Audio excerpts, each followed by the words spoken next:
Hey, fucking youngster. Yeah, well, the amount of people that are shocked by my face when I say 40 is becoming like almost insulting at this point. Like, oh, how old are you going to be? I'm like 40. They're all, really? You are from the Jesus desert. Christ. Welcome to Get Heavy Podcast.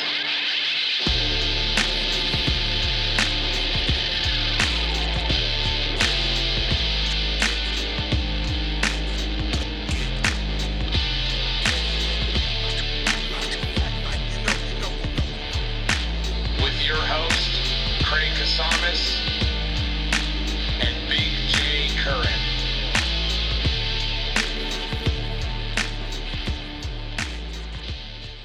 Hello, what's up, Jay? Good morning. Good Little morning. Monday morning fucking podcast, A little dude. different.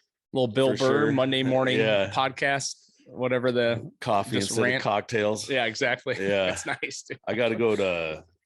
I'm meeting my. You know how this shit goes every time we talk about my family. I'm meeting my niece's mother in LA to pick up my 5-year-old nephew. Oh, geez. That I'm gonna have for the next 4 days. Oh, really? Yeah. Where are they coming from? They're in Victorville. Oh. She's got her mom's in the hospital at UCLA, so I'm gonna go meet her somewhere in between Victorville and LA somewhere later on this evening. Nice. Are you taking some days off or what? Yeah, I'm off all week. Oh, you are? Yeah, oh, okay, cool. Yeah. Nice. No, I took this week off. Little boy, little girl? Little boy. Oh, okay. Baby Jay. It's little Nice. Jason. Okay. Yeah. He's my little dude, man. He's a good kid. That's awesome, man. He's like king, man. He's just a sweet, chill, goofy little dude. sweetheart, man. He is just a sweetheart. But his mom's going in she's in surgery right now. Oh, fuck. And it's him and her, and that's it's all the time. It's them. So I wanted to give her a break to do some recovery and grandma and everybody. And that's cool, man. Yeah. And I get to, hang out with him, and he's just a good kid, man. Yeah. It's fun to hang out with him. He's 5, you said? Yeah, I believe so. That's when they get fun, dude. Yeah. Yeah. 5 is when they start actually, you can have a conversation with them. You can fuck with them a little bit. They're not, they're not too, they're not babies. You know what I mean, essentially. So I got him, and then I got another nephew they're both about the same age. So usually, like, I'll grab Jason, and then later on I'll go grab Charles. And Charles, Charles is a fool. Charles is a little, like, when you want to talk about genetics and you want to talk about how boys and girls are different, and that it's a natural thing, and that they're not all the same. Charles is a good example of he just wants to fight and wrestle and destroy, and it's nonstop. I mean, he is always like, grabbing kids on the soccer field and throwing them on the ground and tuning them up, and he's getting in trouble for it constantly. He knows he's not supposed to do it, but he just can't help himself. He can't, man. Boys will be boys. Yeah.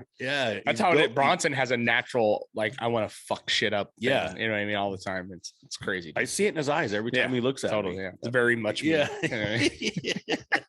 Although when I was a kid, I was way more like King. I didn't get mean until later, but Bronson's just naturally fucking mean, dude. I think you and I probably went through the same thing, where you just got to a certain point in life where you go, well, being a nice guy's not paying off anymore.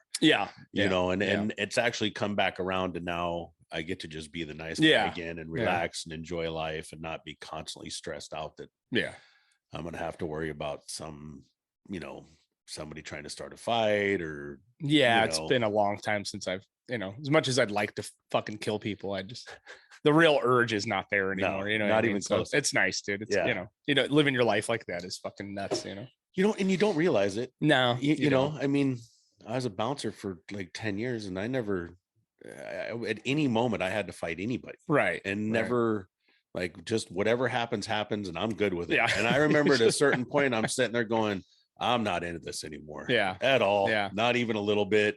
I don't want to fight nobody, man. I definitely don't want to jump into a fight with 4 dudes and go at it, and so I remember right now sitting here, just remember going, I'm over this. I'm done. And that was it. Yeah, I don't know. It's so much easier to avoid it. You know what I mean? And I can verbally break someone down pretty goddamn good, and then bring it to the point where they probably want to punch me, but they're not gonna. You know what I mean? So it's like this fine line that you learn to run. You know, which I don't know. I've been listening to Tim Kennedy's new book, and I think we should do a book review on that. It's really download it right now. Good, dude. It's so good. It's called Scars and Stripes, but he has he like trained with Chuck Liddell at the pit, like in slow, like I've been by the pit. Yeah, and it's just the stories coming out of that fucking place. And I've been in some fucking fights, nothing like that, you know, jiu-jitsu, totally whatever. Different. You're not punching the fuck out of each other, but just like the amount of raw like chaos that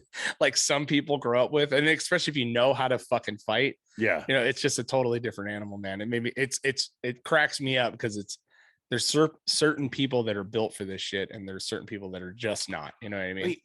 Both my nephews, Mark that we talked with, right? He just recently had a fight. Yeah. My nephew Chico, whom we'll have on here one of these days, that's going to be a gym. He just had a Muay Thai fight in Houston Saturday. Cool. Yeah, I mean, like full on.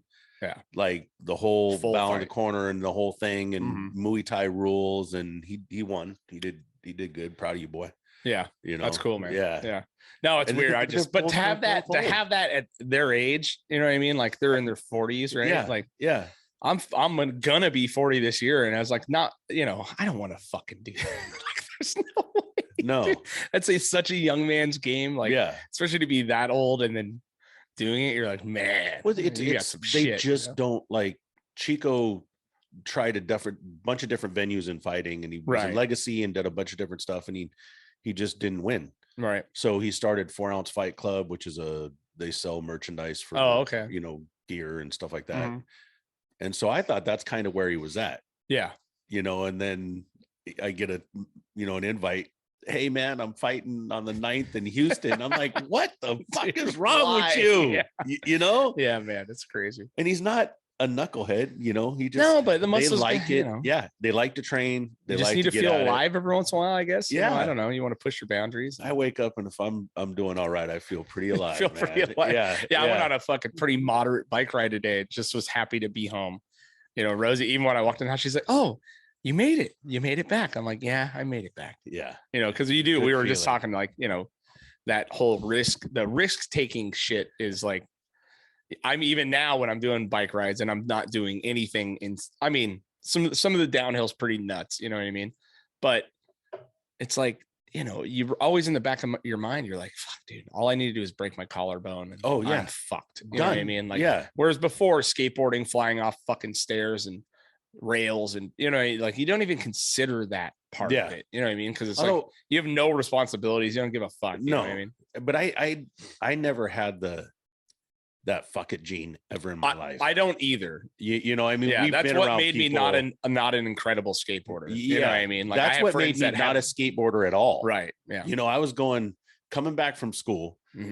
I grown up in Washington. There's no skateboarding back then when I was a kid, because there's no place you can't. Yeah, there's no place to skateboard. So then I get to high school and I get the skateboard, and I'm trying to figure it out, kind of. Right.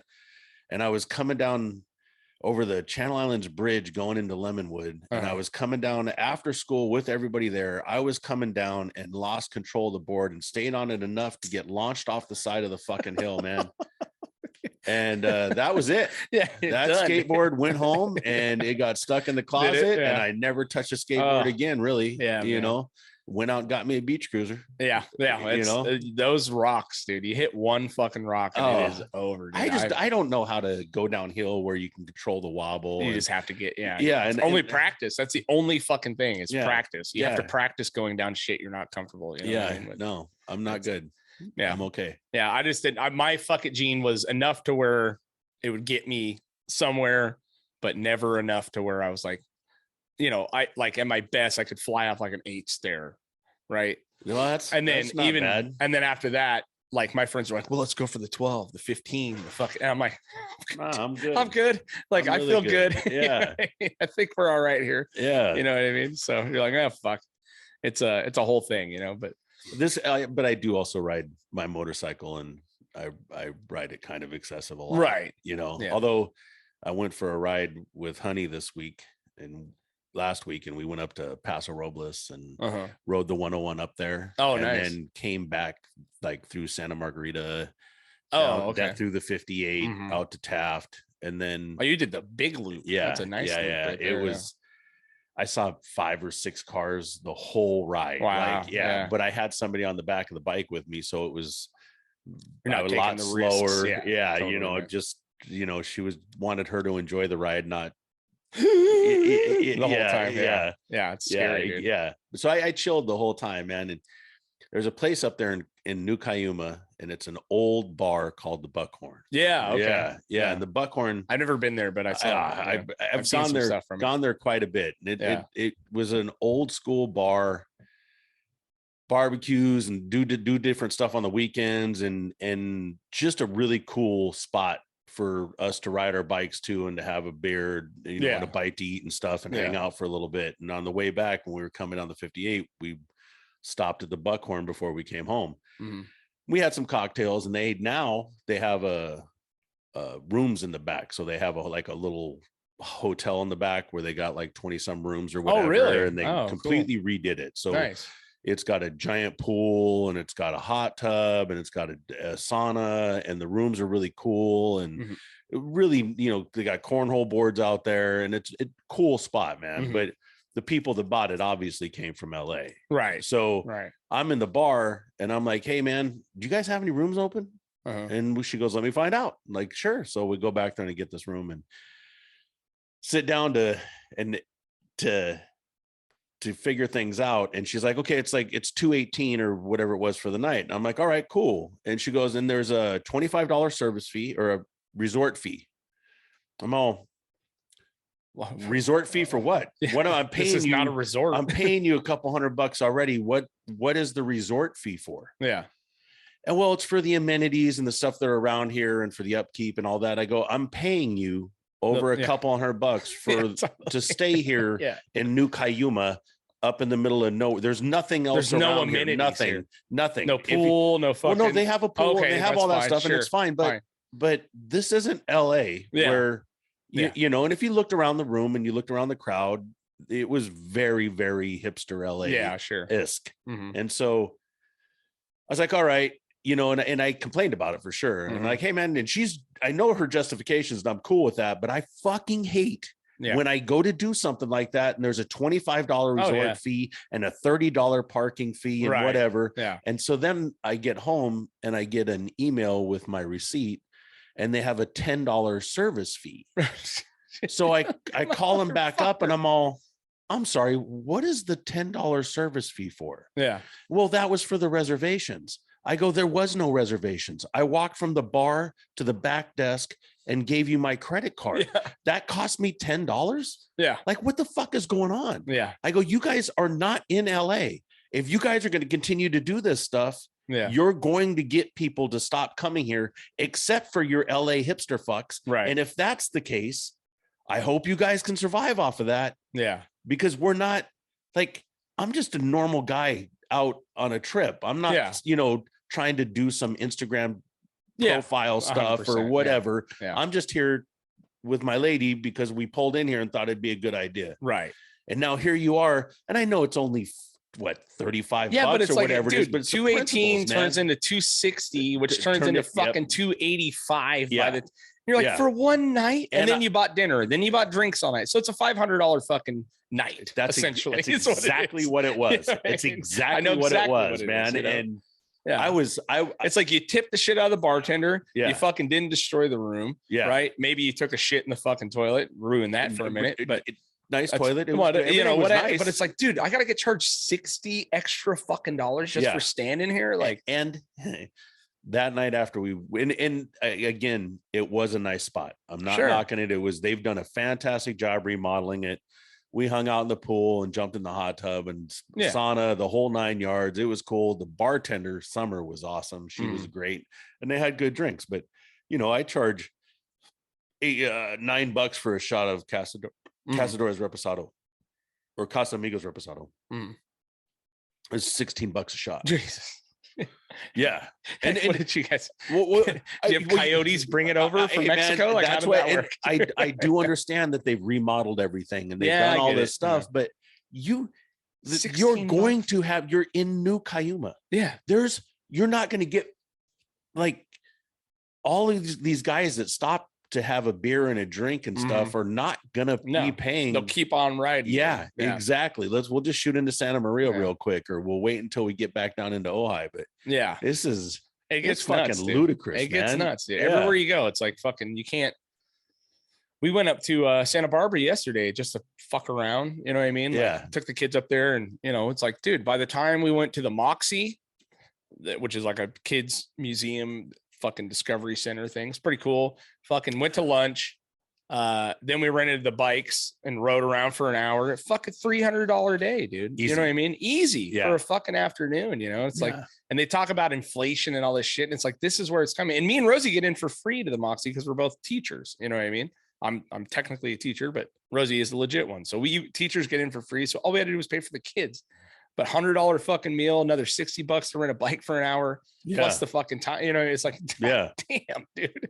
It just, everywhere you go, you can't do shit. And imagine, like, we're blessed that we have the ability to. Yeah, of course.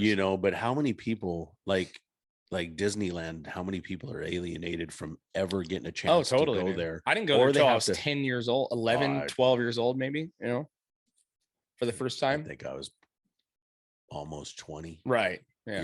Yeah. I know I was almost 20 for sure. Yeah. Because I didn't go with my parents. We drove down there. And you had to do it on your own. Yeah. Yeah, totally. Exactly. But no, I mean, literally, we're looking into Disneyland, because we want to do a trip for Bronson's never been there. He'd love it. And so when we go, we usually try to do a couple days. Like, we'll do California Adventure one day at Disneyland. But dude, the fucking hotels, it was $1,200 for 2 days at a hotel that's like anywhere in the area. Especially through the summer, like, so we're going to probably wait till fall, but $1,200 plus another $7 to get into the fucking park. You know what I mean? Like a $2,000 fucking trip, like real quick, it's like, luckily we make enough money now where we can do these things every once in a while. But the days of like just fucking having $50 in your pocket and making a whole day of it is gone, dude. One of my favorite things that I've ever done with my daughter and for my daughter was every year they would do that Universal Studios buy a day, get a year. Yeah. And for quite a few years, even if my dad and I went down there by ourselves and like just bought the tickets, we did it for a long time. So it was cool because like I could, hey kid, let's, we got the day, let's go, we could drive down there, go in, walk around, do the tram ride, and then leave anytime we wanted, but it wasn't like you eat something before you get there, you go walk around, you have a good time. After you leave, you eat when you get home, bring a snack, it was affordable, but none of that's possible anymore. It's insane. You can't go to any theme park without spending almost $1,000. I'm going to pick up my nephew tonight. I'm thinking, man, this is going to cost me $100 for gas. Oh, at least, if you're lucky. Especially that, or if you're taking your truck, I'm taking the truck. I mean, it's just fun. It's insane, dude. And then LAX alone is insane, but I don't know. We sound like a bunch of old farts fucking bitching, but we are. It is. I mean, it's harder and harder to live now. You know what I mean? And I always get in like these arguments with fucking, guys that are in their 60s and shit. It's like, wow, fucking you guys just, it's like, dude, you guys were able to buy a house for $50,000, making fucking, let's say you're making good money at the time, $20 an hour. You know what I mean? Like, I can't even think about buying shit. Unless I make over 200,000 a year. No, it becomes fucking impossible. You know what I mean? I mean, there is the pay to cost of living and everything back then as compared to now. I mean, you can't make $20 an hour now and survive on shit. My daughter and her boyfriend, he makes more than that, but between the both of them, they're not. You're just barely hanging on, dude. Barely hanging on. It's crazy. And they got to pay $2,000 for an apartment in Lompoc. Yeah, it's insane. In Lompoc. It's weird, man. But I don't know. I just I'm fortunate in the fact that I get to do you know, we get to do cool shit, but we work our asses off for it. You know, yeah, and that's all it is. You know, and no, yeah, 100%. And we've earned our way up. It wasn't, you know, given to us. Yeah, there's a lot of hustle and bustle to get to where we're at. Yes, you know. Yeah, absolutely. You know, but I'm getting ready to go camping on Santa Cruz Island, dude, next week. I'm pretty fucking stoked about that. That's going to be really, really cool. I hope so. Yeah. I mean, it's like straight dry camping, no fire. You can't fucking you can't have any of that shit on the island. You know, well, you can have a little butane stove. A little burner. Right? Yeah, we got a little butane stove or whatever. Yeah. But yeah, you can't have no bonfires or anything like that. No. You know what I mean? So I don't know. I'm interested to see how it goes, dude. I'm going with Chris Perez, you know, Mr. podcast Perez. Alumni. Yes. His 40th is coming up along with mine, which we'll talk about in a little bit. Yeah. But yeah, I'm excited, dude. I've never done anything like that. I've always wanted to go out there. So yeah, I've never, you know, same thing. Yeah. I've been by it on a boat. That's about it. Yeah. I mean, and you know what the funniest part is like, now I just get like an excuse to buy a bunch of cool new shit. Like literally, like I went out and bought myself like some cool snorkel, like fins and a fucking you know thing. I never had that shit before, and bought all this like cool single fucking tight like legit camping shit. You know what I mean? Because you can only take 60 pounds on the boat, not including water. You know what I mean? Like per person. Yeah. You know what I mean? So it's like you gotta. But it's kind of cool, man. It's a cool little challenge. You know, I'm a little worried. We'll see how the everyone else does, you know what I mean? I'm sure everyone will be fine, but they have like some potable water out there and shitters, but everything else is like just straight dry camping, dude. So I bought a fucking retractable fishing pole. You know what I mean? You just find all these, just like, I know as men, like the amount of times you can get to go buy gadgets is like, it's just like, ooh, like I've been to REI like 3 times just to look around. REI is, it's ridiculous. I don't buy anything there, but Jesus Christ. Yeah. I'll buy stuff that like, especially the stuff you're talking about. I try to wait until they do like their parking lot sales. You know, when they do their, whatever they call it, the yard sale or whatever. End of the year shit. Yeah. It's like Patagonia, you know. I'm not buying Patagonia clothes until there's a giant sale and I can go down there and look at their backpacks or they got some great workwear now too. They do. Yeah. But same thing with REI, man. You wait and you keep watching and you wait and you wait and you're like, yes, I got that little stove. 60% off. Yeah. Dude, you know. Yeah, I don't know. It's going to be interesting, man. I'm interested to, because I've been doing such like dumb glamping over the last couple of years. Like, this is going to be like actual camping again. It's going to be pretty cool, dude. And we're only going for a couple of days, so we'll see what's up. You know, I'm just stoked to be able to hike around, do some fishing. You know what I mean? Fucking. I don't remember the last time I did like how I grew up, where you do like dry camping. Yeah, totally. Real true, you know, park your car, walk in 2 miles. Yeah. You start your fire from wood you find, and there is no bathroom. You know, we had water when I was a kid, because we were up in the Pacific Northwest. Water was abundant. Yeah. But around here, man, I couldn't, like, you have to bring a lot of water. And, you know, and not interested. Yeah. I you know, let me let the dog out real quick. Oh, now you push your way in and then you want to get out for a little foothold. That's why. Sorry about that, guys. We'll be right back. So, speaking of dogs, I don't know. Did you see the ring video I posted the other day? What happened? Oh, dude. So me and my wife, our daughter's best friend, her mom is Stephanie. She just opened up a new gym, like a studio, like right next to Allison's, right? She's like a personal trainer. Finally opened her big gym up. So her daughter's over here hanging, and she goes, so why don't you guys come over? And, you know, they're doing food and drinks and all this shit, opening ceremony or whatever. So my kids are old enough now where they can watch a baby for a couple hours, right? Yeah.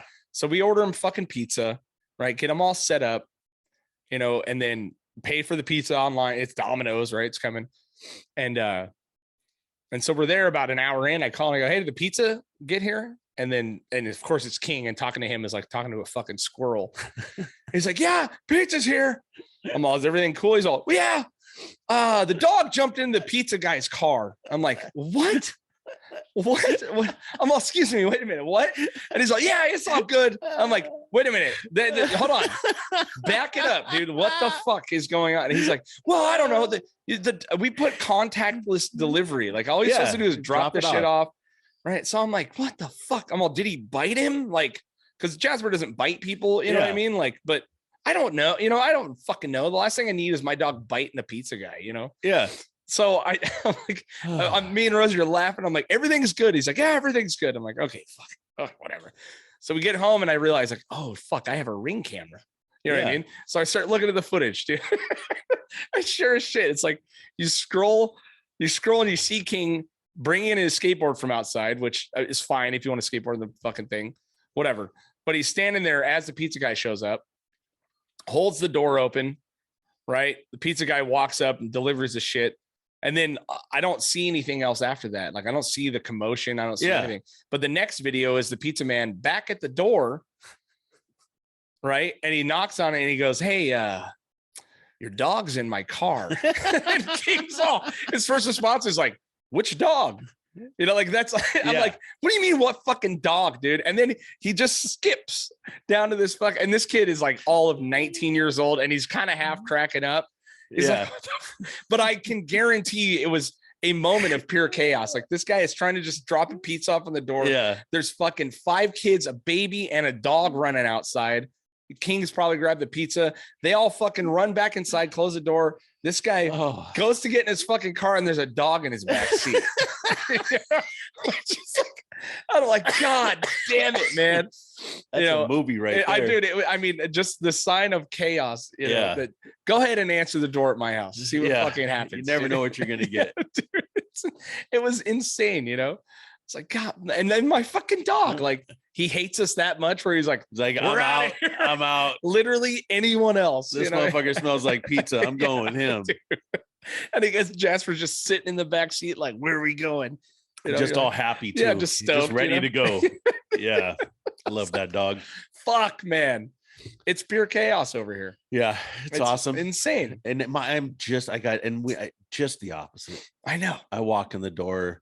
My old dog can't really hardly bark anymore. Totally. Although it's a bummer, man. He's getting old. He used to always, if as soon as I sat down on the couch, he jumped up on the couch and he sat down next to me. Right. Yeah. Always. Yeah. Like he would like my little dude. Spot, And he don't jump on the couch anymore unless there's food up there and he can't see, he can't hear, man. And it sucks. Well, it's such a wild difference. Like, because every once in a while you come over here to watch the fights, right? And we can kind of hide out in the garage, but it's still, there's a variable of fucking chaos that can enter the room at any moment. But going to your house last week to watch the UFC pay-per-view, which was phenomenal.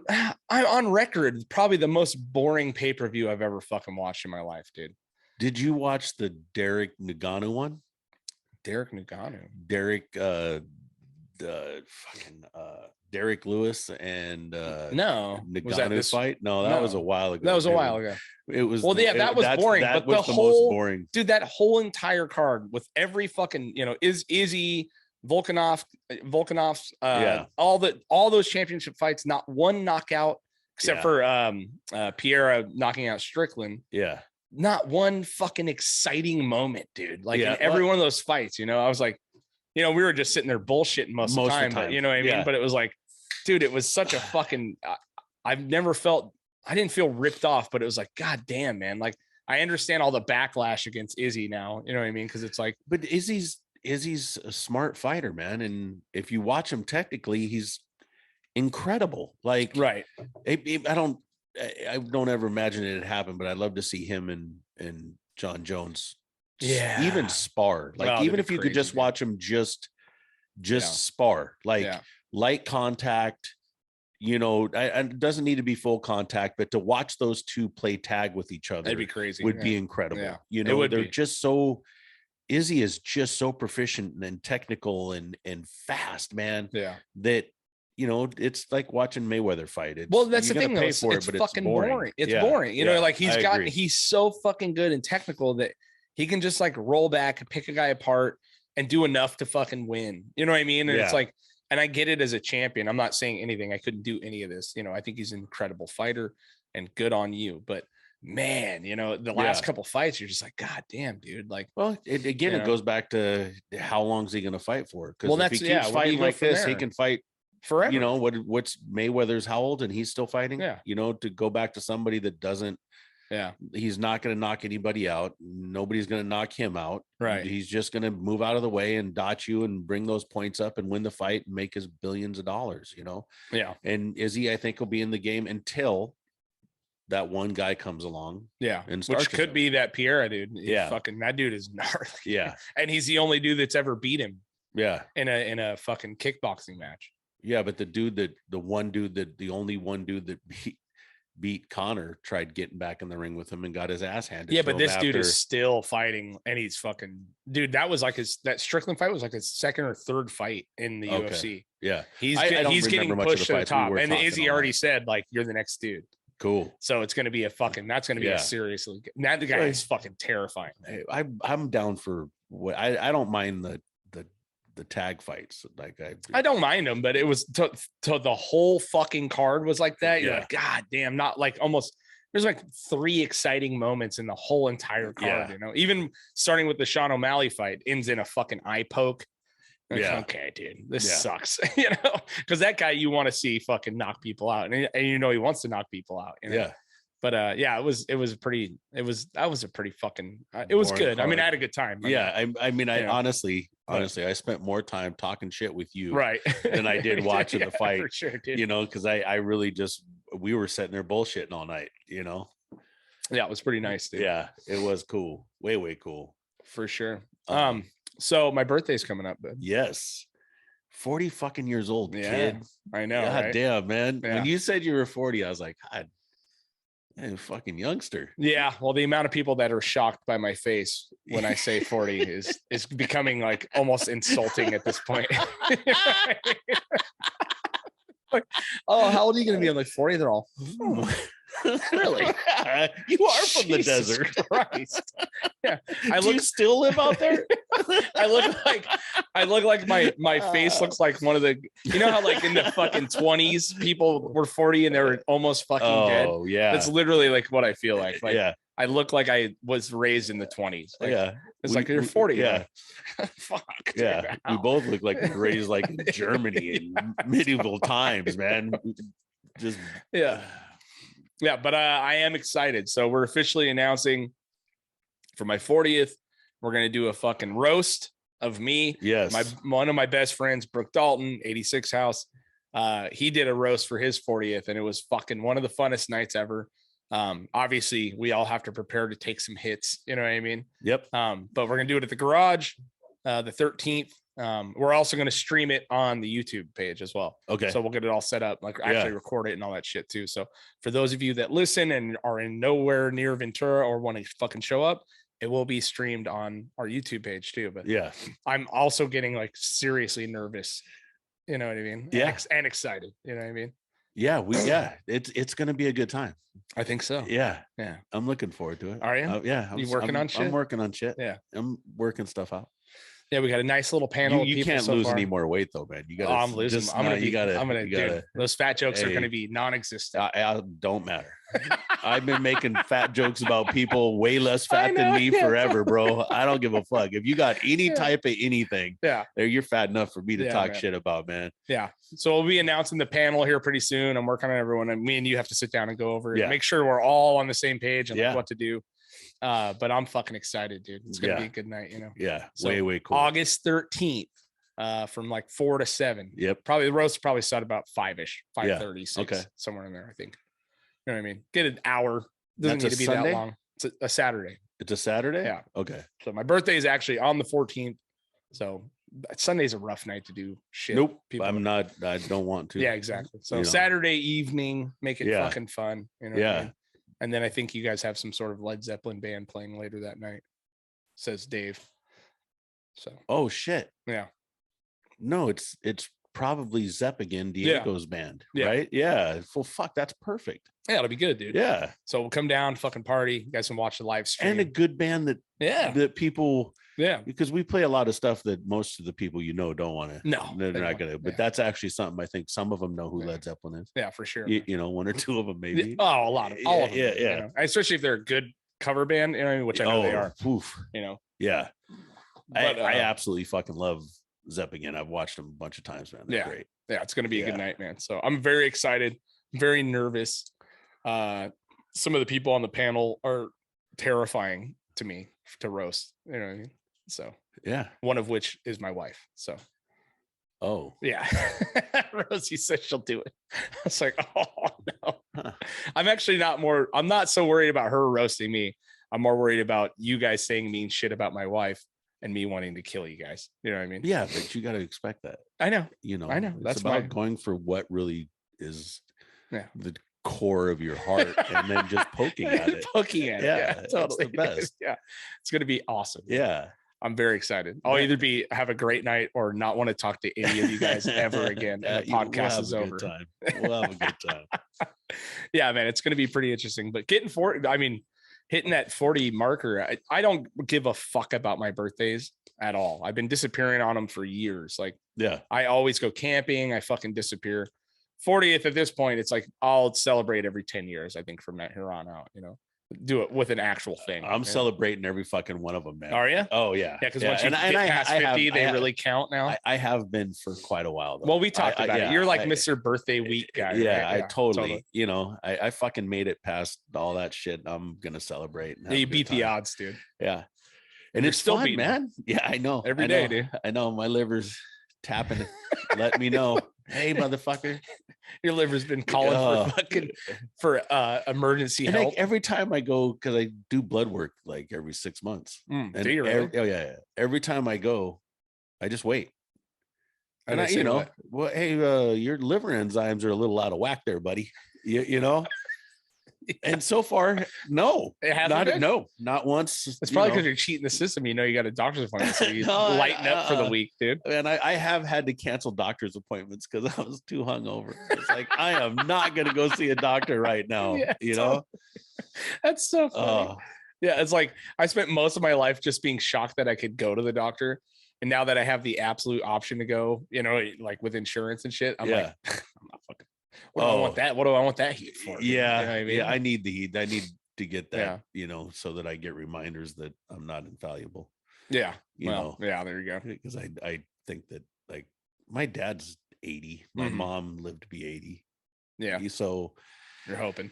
Yeah. You're hoping for the 80s. Dude. Kind of. I don't know. Sometimes at the end of the day, I'm not hoping. No. I'm like, come on, man. Fuck this. But as much as you drink and we all hang out and do the thing, party and shit, but you're such a functioning human, what I mean? It's not like it's really weird when you meet like a true alcoholic. You know what I mean? Like you're like, God damn, dude. Like I've been around a handful. I mean, drug addicts are one thing, when you meet a true drug addict, you're like, good God. But like a true actual alcoholic is like, I don't know that there's besides being strung out on heroin, I don't think there's anything sadder than that, dude. I'm actually depends on you're strung out on heroin. There's a lot of functioning heroin addicts. Sure. You know what I mean? But that's like, not strung out. No, that's true. Yeah. But that's not to me, the worst is meth heads. Sure. I mean, the absolute fucking worst is. And nowadays they're all related because you do meth. Yeah. We talked about it in the last podcast. Yeah. Everyone's fucking doing everything. Now, yeah. But the working in different dive bars, like real dive bars that open up early and stuff. Yeah. And you get the people that come in every single day. Yeah. And sit down first thing in the morning and have a whiskey and drink till they're fucking blind. Yeah. At 1 in the afternoon. It's crazy. And their face is red and they got the eczema and it is definitely. It's weird, man. Yeah. I've been around some friends that like had gotten so bad. They're literally just like pissing their pants. You know what I mean? You're like, you and I have quite a few of those friends. Yeah. And some of them have gone on to become fucking some of the most amazing role models. Sure. They went from that to 10, 12, 20, 25, 26 years sober, Right. clean. Right. Just they're inspiring, man, to watch some of those guys that have gone from, just like, you see the guy, you can't understand a word he's saying when he's talking to you. He can't fucking walk hardly at all. Right. He looks just horrendous. And then a year later, he's got 6 months and he's starting to look better. And then now they got 10 years. Right. And they're back in the band, man. And they're running around that stage and they're doing their thing and they look fantastic. Yeah. It's always awesome. Good to see, man. Yeah. It's good to see. But it's just, I don't know. I mean, as far as being an alcoholic, it's not, I just don't have that thing. You know what I mean? Where it's like, I like to drink, have a fucking drink, do whatever. But it's just that whole, the desire or the need to fucking wake up and do it every single fucking day till you can't fucking be a functioning adult is such a wild fucking thing. We both have seen the guys that that they have a beer in the morning before they start work. Oh yeah. And then at break time or lunchtime, at break time, they have a beer. At lunchtime, they have 2 or 3. Right. They get in their car, they drive off the job site. Yeah. And you see them down around the corner and it's that every single day. They get those fucking 211s on the way home and then fuck. Yeah. Yep. Like, fuck. Yeah. Yeah. It's just crazy. I don't know how I couldn't do it, dude. I just couldn't. I can't fucking do it. I got too much shit to do. Yeah. I party too much, but I like the social aspect of drinking and hanging out with people, man. Right. So I end up doing it a lot. Well, owning a bar is not helping. Well, even before I owned the bar didn't help, and I got a lot of things going on that I need to address that I think that I drink to avoid. Yeah, sure. Yeah, we all do. Yeah, 100%.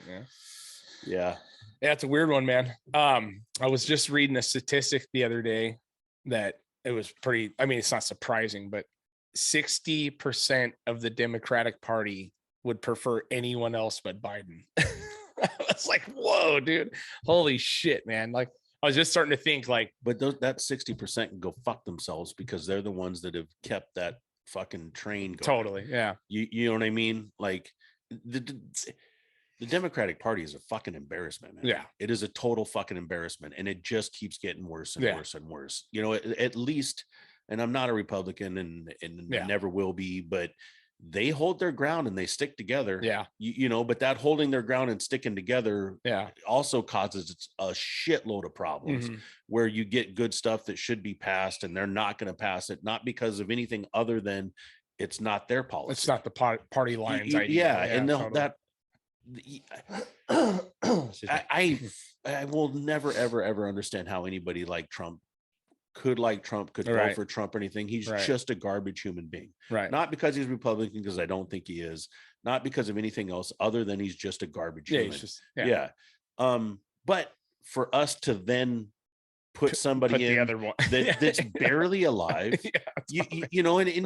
and again, I don't want to talk about any of them really, as far as like I would like to be able to appreciate something somebody's done. It'd be nice. It'd be really fucking nice, dude. But it's just seems like it's just steadily going downhill. Yeah, it's as much as I still love this country and I know that there's opportunities here. If you want to struggle and hustle and work and make it happen, you can make it happen. There's immigrants from all over the place and people that come out of south side of Chicago and anywhere in Florida that actually make it. It's you can still work and do this and get through this stuff, but there's so much other shit where how are we criticizing or talking about anybody else? Right. The things that we're doing in other countries and in our own country. And I don't know, does Flint have clean drinking water anymore? No, not even at all. Puerto Rico is part of the United States. Right. Have we actually stepped up and, we spent how many billions? $60 billion Ukraine, and we can't help Puerto Rico. Yeah. And it all just goes back to the fucking greedy politics that's going on, and dude. not, I just keep thinking like, what the fuck? Like, what is 2024 going to look like, dude? You know what I mean? That's where I know we're going to a recession. I know we're, and then with all this, this insane Supreme Court shit, them retracting the Roe v. Wade. And then, just even watching like that shooting that happened on the 4th of July, like that mass shooting, right? That little piece of shit kid, and it's like, it's so sad, like for the first time in my life, this 4th of July, I really thought twice about going to a massively congested area. Oh, I don't do it anymore. You know what I mean? Like, and it was only because of that reason. I knew shit was going to get like, there's shit getting weird, And then when you see that kid that fucking did that, right? He was like a total weird, like tattoos on his face, looks like a little piece of shit, but he's like a super weirdo like Christian. Post Malone crackhead. Yeah. But like a weirdo right winger. Yeah. Right. And then I just read a fucking interview with this kid's dad the other day, which is one of the more mind-blowing things I've read. Was that he had previously, like 6 months before this, had his own parents called the cops on him and had him listed as a threat to the family. They came in and removed all of the knives, all the weapons from his room. You know what I mean? Like, because he was threatening to fucking kill his own family, right? Like, he's a fucking problem. Yeah. It's a mental health issue as much as it is whatever else, right? On top of a fucking gun issue, which I'm at this point, it is a gun issue as well. But the fucking kid had, like 6 months before this, had all the police come, they fucking detain him, they take out all the weapons from the house, right? Because he's like a threatening his family. Then the dad still co-signs all of his gun purchases. Still fucking co-signed his 4 fucking gun purchases right as he was 18 years old. You know what I mean? And you're like, and he's defending himself. Like, well, I didn't think he was capable of that. They had a conversation about mass shootings the night before he did it. And the dad was like, well, yeah, I told him I thought it was stupid. You know what I mean? But you fucking co-signed your kid to buy a bunch of weapons. I mean, maybe it was a year before. You know what I mean? Like, it doesn't matter though, man. It's insane, dude. The second that happened, when you feel that you have to have the cops come in and remove all the weapons from the kid's room. Right. Like, and then 6 months later, you're going to co-sign him buying a bunch of ARs. Like, the fact that he had to call the cops on his own kid, his own kid says something about the guy to begin with. 100%. Yeah. You know, because that's not how that should have worked. No, but when you get into this like bullshit party line thing, and I can't speak to the guy's fucking things, but I'm going to go ahead and assume it's the right, you know what I mean? Yeah. And as much as I'm a gun freak and I love them, it's insane. Like, if my kids were like that, and I had, there are knives and weapons all over this house. It is literally, it's Rambo's fucking wet dream around here. I mean, we showed all the knives that I got, they're all literally stacked over there. Yeah. If I thought at one point my kids were fucking dangerous, they'd be gone. And then if they had the audacity to ask me to co-sign their fucking gun purchases, no fucking way. Are you out of your mind? But this dad, because he believes that fucking, gun rights and this and that, does it. And then his kid fucking kills 20, I don't know how many fucking people he shot. It was like over 20 something in a fucking parade. You know what I mean? Like in a 4th of July parade. It's insane. Like, as much as there's a real parenting fucking problem in this country too, and it goes both ways. There's a lot of those lefty psycho hover parents that are doing way too much and staunching their children's growth. And then there's the other side that fucking can't see the glaring issues in their own fucking family and are going to literally allow their kid to have a gun like that.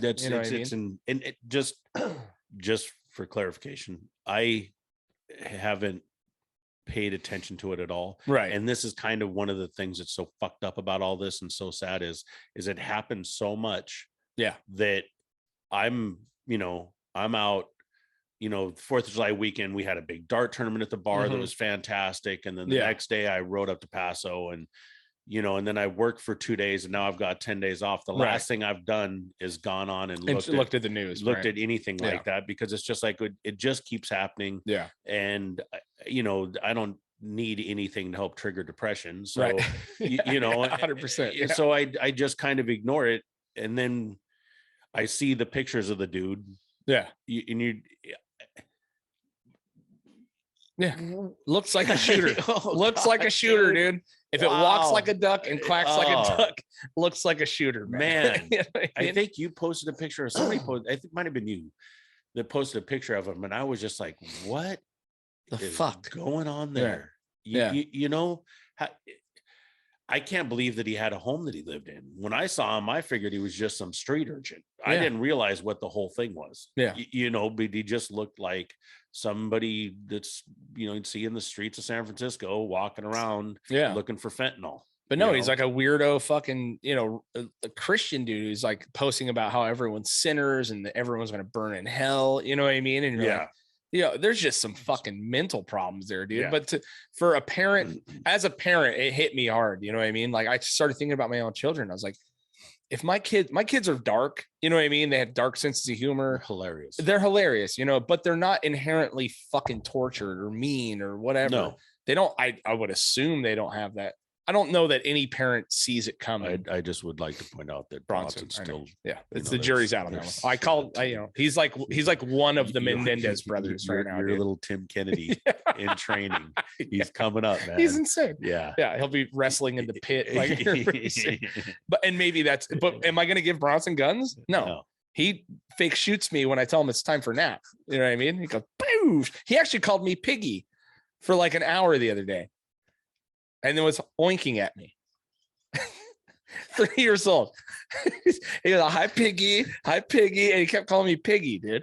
It hurt my feelings so bad. And then when he wants Rosie to do something for him, he calls her Robot. It's insane, dude. Yeah. I'm not giving that kid any guns. You know what I mean?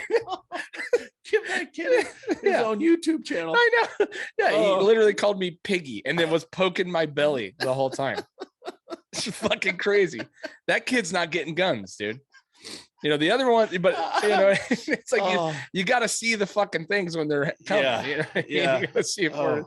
And I don't know if people are so fucking blind they don't assume their kids can be pieces of shit. But I've said a million times, every intervention on earth starts with they were such a happy kid. Yeah. There's never been an intervention on earth where they're like, it's kind of a piece of shit, like from the beginning. You know what I mean? Yeah. Like there's never been that sentence uttered in an intervention. You know what I mean? Yeah. And parents have such a wall with seeing what their children are. You know what I mean? When my daughter's got some clean time under her belt, quite a bit of it now. And when she was in the middle of her addiction, I was completely convinced it wasn't happening. Well, yeah, totally. And Portia would tell me all that, like, hey man, you know, because my daughter would be out running amok, and then she'd come home and I'd be like, hey, let's go. And she'd be like, Dad, I don't feel good, man. I'm sick. Yeah. You know, like, I'm sorry, you're sick. Honey, let me get you some Gatorade or something and help you rehydrate. And you know, and she's fucking tiny little stick figure. And you know, but I'm completely oblivious to it, you know, to where the point where Portia was just like, hey, look, she's either gotta do this, or you guys gotta go. Right. You know, and I even at the time told her, like, hey, I will pack all my shit up and move into a 1-bedroom apartment in the middle of Colonia and sleep on the floor and leave that bed empty so that when she comes home, she has a bed to sleep. I know. In. Yeah. You know, before that blind love, you know what I mean? Like I have that blind love for my children too, you know, and I sit here and I assume that I'd be able to spot it. You know what I mean? But even fucking if you never know. You just, you know, even like looking back, it was obvious. But at the moment when you're caught up in it, the only thing I see is my little girl. Right. You know what I mean? Right. And it wasn't until, and thank you so much, Portia, for not letting that just go and staying on top of her and staying on top of me. And we finally, you know, cause I just didn't relent. It was like, hey man, I took her to one rehab. It was bullshit, man. Fucking bullshit, dude. Yeah. And then got her up into Cottage Hospital in Santa Barbara. And if you're out there and you're looking for help and you can do it, I highly recommend Cottage Hospital. It saved my daughter's life and the program that she went through from there. And like, she just did everything. And now, well, she wanted to, she was done. And that's the hard reality is you can't save anyone. No. Everyone has to save themselves, dude. Yeah. I'm dealing with it right now again. You know what I mean? Like someone very close to me and my family is a fucking mess. You know what I mean? And it's like, you can't save them. They have to save them. You know what I mean? And it's the hardest thing. But when it comes to your kids, you know what I mean? That's what really hit me when I was reading that fucking interview with this dumb fucking moron dad who I can see it from a mile away with a few basic facts. This kid is a fucking problem when you're in it. So you know what I mean?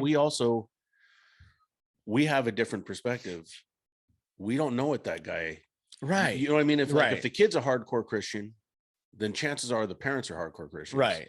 And so if they live in a small town bubble, that Christian small town bubble where everybody knows each other, they all see each other at church. And, you know, if you're living all that and you don't know what you're, you know, for me to not know what was going on with my kid is just me being a blind father. Right. You know, but this guy may not really like see anything other than like, oh, he's going through these phases. Sure. You know, and not really truly understand like, oh shit. I mean, obviously, you know, but like the fact that he had the cop show up and then later on co-signed. That was the weird insane. one, you know, and maybe it's the way the article's written. Maybe it wasn't as simple as that. I don't fucking know. Well, and maybe, you know, but maybe it was that simple. Maybe you know? Dad's into hunting and is into that life and was like, oh, you know, like if Mike Courtney came to me and said, hey, Dad, you know, I want to take some tactical training and I want to get a gun and I want to be able to carry my gun with me and I want to be able to protect myself. I'm signing everything. Sure. I'm paying for the gun. I'm paying for the tactical classes and I'm going to encourage the shit out of her to do it. Right. You know, 100%. Yeah. You know, but that's somebody that's got some clean time and is a good person and like really, you know, but it's that being a father and not really sometimes not understanding. Just not getting it, you know, you're just not seeing the issue your because kids it's your for who kid. they are. Yeah. You know what I mean? And we see that a lot, man. Yeah. Rosie's been watching Wife Swap a lot lately. Have you ever watched that show where they swap the families? No, dude. Anyway, it's an old show. It's been on for I fucking think ever. I saw one but it was episode. like I don't know what it is. She's like on a wife swap kick right now. But we were actually watching one last night, and it was like this a black family, very militant, like fucking very strict, you know what I mean? And they went into a white family where they don't school their children. There's no bedtimes, no whatever. Right. So there's this whole fucking dichotomy of shit. You know what I mean? Like the mom is waking their kids up every morning by hitting the fire alarm. You know what I mean? It's like militant, strict fucking shit. Like, you know what I mean? But the weird part is like when the mom, who is kind of a mess, you know what I mean? But she loves her kids. She came into the other house and started just like realizing that every one of the girls' artwork pieces is in a neat little folder, all of her awards. Nothing's on the walls. There's no celebration of the kids. Just no regard for the kids' feelings. They had never met any of their kids' friends because no one's allowed at the house. You know what I mean? Because it's very like, it was like so wildly strict. The fucking dad, like literally one of the requests from the little girl is like, all she wanted her dad to do was hug her. You know what I mean? And you're like, you just see that people get caught in these cycles and these where they think what they're doing is the right way. You know what I mean? It was what's Dad's history. And they're obviously like, where did he come from and what did he deal with that he turned into this militant? Like, did he come up in a place where it was a shit ass horrible environment? Yeah. And the way that he took that was out was he went into the military and that structure gave him back life. But he wasn't the authority figure. The wife was, and she's a fucking nightmare. Like the wife was a real fucking nightmare. Right. Like wouldn't even stay in the other house. Like it was a whole thing. Right. So as soon as the kids started opening up to the dad, you could tell it was breaking his fucking heart. Yeah. Because he didn't realize he had been that withdrawn or that, you know, you get stuck in these cycles, especially if you have a partner that's, you know, a fucking shit show or whatever. And you're just trying to avoid it. And you don't even want the fight. You know what I mean? Yeah. But it's like, it just made me realize like, dude, it's so easy to assume you're doing the best you can for your kids at all times. And you're doing a massive fucking disservice in many other completely ways, unaware, you know, and completely unaware of it. Well, and that's what I was saying about the fucking idiot was the same type of thing where the dad is just caught up in, the rhythm and the cycle of things, and just doesn't even, doesn't just doesn't get it, man. Doesn't see it. And, and if I feel bad for him, for, and that can go across the board in any way. Oh, it 100%. could be, some of the most working in group homes is when I was younger, a lot of the most just messed up kids were from rich homes, man. Totally, dude. Yeah. And the parents would be like, hey, I can't handle this anymore. He's out of control. Put him on medication. Here you go. Take care of him for a little while. We'll be out of the country for a couple months. You want to reach us, you can reach us by phone, but we're not available. We're gone. We're going on vacation, essentially. Yeah. Without here's your babysitter. Yeah, totally. And just watching that was horrible. Yeah, it's crazy because it's all they want is your attention and your time. You know what I mean? And it's so hard to give our kids that in the day that we are now, because it's me and my wife both work full-time fucking jobs. We get home, we clean, we fucking cook, we do the thing. And it's just, you get caught in this fucking loop. You know what I mean? It's like, but you really forget to give the kids what they want is time and attention and understanding and endless love. You know what I mean? While I agree and disagree. I agree with all that, but in doing what you guys are doing of going to work and doing that stuff and letting them see what's going on, it teaches them that to get through life, you work. Right. And you got to work. Right. And these people that say like, we should have a 23-hour work week and all this other stuff, man, you that structure has to be there. Yeah, there has to be, and there's going to be people that don't do it, and there's going to be people that can work 90 hours a week and do all that stuff too. But you take your kids like on the 4th of July and go hang out at the pool with family, 100%. And you guys go camping and you talk about Disneyland and all that. That's the stuff where you can't have, and they need to, like, we don't get any of this without work. So my daughter works her ass off. Like, she's a really, really good, and her boyfriend's the same way. They both work. They don't fuck around at all. Yeah. And that comes from, and she said, it's, well, Dad, I watched you hustle however you could to make sure that we had a roof over our head. And so now she's doing that. Right. So I think that's the fact that, you do work a lot, but you spend a lot of quality time. Oh, I do. And I make it a point to, but the as a kid, you know what I mean? You don't know, you can't appreciate that shit until you become an adult and you have to do it yourself. Yeah. A lot of that, like the time, like, oh, my dad's gone all the time, this and that. And like, okay, maybe your dad's fucking gone all the time, but he's also in the military fucking grinding it out in Afghanistan for 4, 5, 6 months at a time. You're not going to understand that shit until you become older. You know what I mean? And that's a special type of, and just in general, I mean, my kids, all they knew of me for 10 years was that I was gone before they woke up. I came home hours after they got home from school. I was exhausted, usually pretty grumpy. Yeah. Ate dinner. Maybe we got to do something for an hour together after we did homework. And then I would fall asleep and do it again. Yeah. You know what I mean? And it wasn't until I got to roll back and do what I do now where I get home right when they get home and we get to actually spend time together. You know what I mean? Like, but I feel like for 10 years, my kids were like, this fucking guy. You're gone before you get up, and then I'd be home on the weekends or whatever. We try to do it, but it's so easy to get caught up in that, we're 1 hour of time and whatever, if it's quality or not, you know what I mean? To a kid, it feels like, I never fucking see this guy. Yeah. You know what I mean? I don't even know who this guy is. Besides, he's mad at me because I fucking left a turd stain on the fucking toilet seat, which I'm not even sure what that is. You know what I mean? Or whatever the fuck it is, like I felt like I was that guy for 10 years, because I was working so goddamn hard. Yeah. And it just, those types of things do eat you up, and now I have time and we can really rebuild that shit. But it's just rough, man. You get stuck in those cycles, Yeah. I when Courtney was growing up and I didn't have a significant other that was for quite a few years, man.